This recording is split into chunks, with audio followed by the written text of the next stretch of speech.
আসসালামু আলাইকুম। আজ আমি আপনাদের জন্য নিয়ে এসেছি পাকা আমের জুস রেসিপিটি।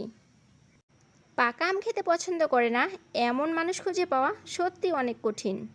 সুস্বাদু ও রসালো ফলটি সব মানুষের কাছেই অনেক প্রিয়। পাকা আমে রয়েছে প্রচুর পরিমাণে iron, fibre, potassium, vitamin A এবং ভিটামিন সি।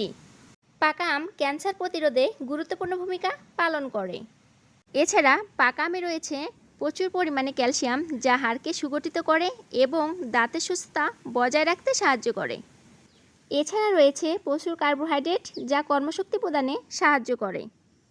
চলুন তাহলে ঝটপট বানিয়ে ফেলি পাকা আমের মিষ্টি জুস।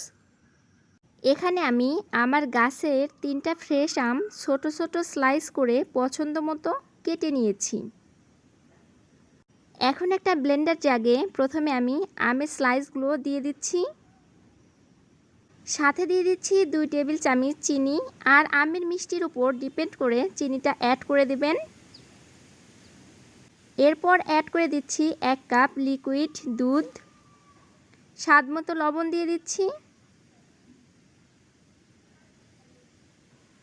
সাথে দিয়ে দিচ্ছি 1/2 কাপ ঠান্ডা পানি।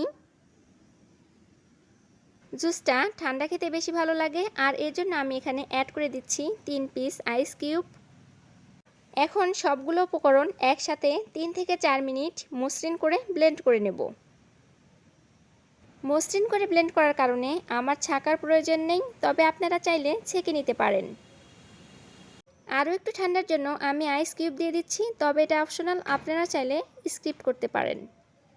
এই জুস অনেক সুস্বাদু এবং পুষ্টিকর, আর এটা বানানো অনেক সহজ। আপনারা বাসায় বানিয়ে দেখবেন, ইনশাল্লাহ আপনাদের ভালো লাগবে। আজকের ভিডিও যদি ভালো লাগে অবশ্যই একটা লাইক এবং সাবস্ক্রাইব করবেন আর পাশে থাকবেন। ভালো থাকবেন। আল্লাহ হাফেজ।